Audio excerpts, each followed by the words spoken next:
तर पश्चिम रेल्वे संदर्भातली महत्त्वाची बातमी ती म्हणजे वसई विरारमध्ये पावसाचा जोर आजही कायम दिसतो आहे। तर वसई रोड विरार रेल्वे स्टेशनमध्ये पाणी साचलेलं आहे आणि मुसळधार पावसामुळे रेल्वे वाहतुकीला फटका बसला आहे। विरार चर्चगेट रेल्वे जवळपास अर्धा ते 1 तास उशिराने धावतीये। खरं तर लांब प्रवास करत येणारे अनेक नागरिक असतात विरारपासून चर्चगेट पर्यंत प्रवास करणारे आणि सध्या या वाहतुकीवर मोठा परिणाम झाल्याचा रेल्वे वाहतुकीवर परिणाम झाल्याचं पाहायला मिळतंय।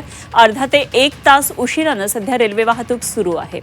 आणि या संदर्भात आमचे प्रतिनिधी प्रथमेश तावडे सध्या आपल्याबरोबर जोडले गेलेले, जाणून घेऊया प्रथमेशकडून काय नेमकी सगळी परिस्थिती आहे रेल्वे वाहतुकीची। प्रथमेश, आज सुद्धा रेल्वेचे हाल पाहायला मिळतात, काय नेमकी परिस्थिती आहे?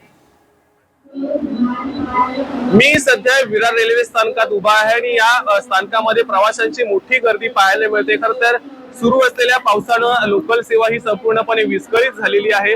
लोकल सेवा जरी विरार चर्चगेट सुरू असली तरी या धीम्या मार्गाने रेल्वे धावतायत, कारण पावसाच्या मुळे अनेक रेल्वे रुळांवरती पाणी साचलेलं आहे। आपण पाहिलं असेल, काल जी वसई आणि चर्चगेट पर्यंतच ही लोकल सेवा सुरू होती। वसईच्या पुढे नागरिकांना येणं फार कठीण जात होतं।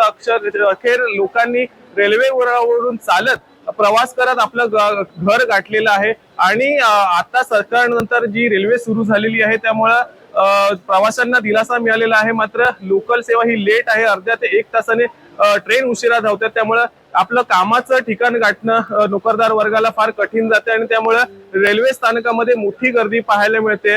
तर तिकडे सफाळे असेल किंवा नालासोपारा असेल, हे रेल्वे ट्रॅक हे सखल भागांमध्ये असल्याने रेल्वे रुळावरती पाणी साचते। आता सध्या पावसाने थोड्या प्रमाणात विश्रांती घेतलेली आहे, त्यामुळं रेल्वे सेवा सुरळीत असलेली पाहायला मिळते। मात्र पावसाने जर पुन्हा जोर वाढवला तर निश्चितच जी मुंबईकरांची लाईफलाईन म्हणून ओळखली जाणारी लोकल आहे ही पुन्हा विस्कळीत होण्याच्या मार्गावरती आहे।